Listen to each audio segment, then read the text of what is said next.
ఇప్పుడు గౌతమ్ టాప్ 1 లో ఉంటాడంటారా? టాప్ 2 లో ఖచ్చితంగా గౌతమ్ ద టాప్ 2 అన్న. టాప్ 1 వచ్చి నిఖిల్ అయితే, టాప్ 2 అయితే ఇంకా గౌతమ్ అంతే. ఓకే బ్రదర్, రోహిణి ఎందుకు ఉండదు అంటారు మీరు టాప్ 1 లో?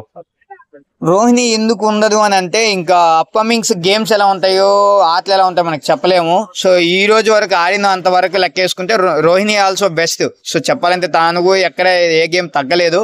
కానీ ఇంకా ముందంజులో ఎలా ఉంటుందో చెప్పలేం కదా, ఫ్యూచర్ గేమ్స్ ఎలా ఉంటాయో చెప్పలేం. అది ఓకే బ్రదర్, రోహిణి కాకుండా ఇప్పుడు బిగ్ బాస్ హౌస్ లో మీకు ఎక్కువ నచ్చిన వ్యక్తి ఎవరు? ప్రజెంట్ టాప్ 6 మంత్స్ ఇప్పుడు 6-7 మెంబర్స్ ఉన్నారు, వీళ్ళలో మీకు నచ్చిన కంటెస్టెంట్ ఎవరు?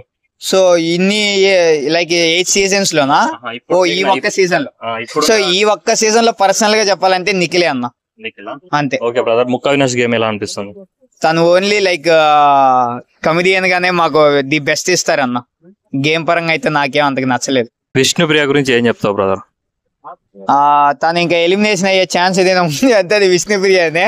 ఎందుకంటే తను అంత ట్రాక్ నడవలేదన్న. ఇంకా ఇన్ని రోజులు నడిచింది అయితే లక్కీ ఛాన్స్ లో నడిచింది. సో ఇంకా అప్కమింగ్స్ లో అయితే తను బయట వచ్చేస్తుంది. మీరు విష్ణుప్రియ 90 days నుంచి చూస్తున్నారు కదా, ఆమెలో మీకు నచ్చిన క్వాలిటీ ఏంటి, నచ్చని క్వాలిటీ ఏంటి విష్ణుప్రియలో? నువ్వు నాకు నచ్చలేదు అని చెప్పిన తర్వాత వెళ్ళి మూవ్ అని అతుక్కునే వ్యక్తి విష్ణుప్రియ. సో అలా అతుక్కోవడం కూడా తప్పే. ఎందుకంటే నాకు ఒక అమ్మాయి నచ్చలేదు, నీ వద్దని తర్వాత ఆ అమ్మాయి వెళ్ళిపోవాలి.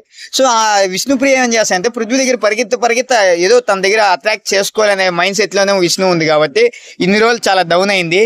ఇప్పటికైనా కొద్దిగా మీరు మారితే, ఆ మైండ్ సెట్ అనేది కంప్లీట్గా చేంజ్ అయితే మీరు హైట్స్ లో ఉంటారు, అంతే. ఓకే బ్రదర్, ఇప్పుడు టాప్ 3 లో ఎవరు ఉంటారు చెప్పండి ఫైనల్ గా?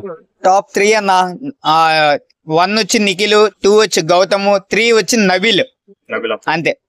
Okay, thank you brother. Thank you అన్న.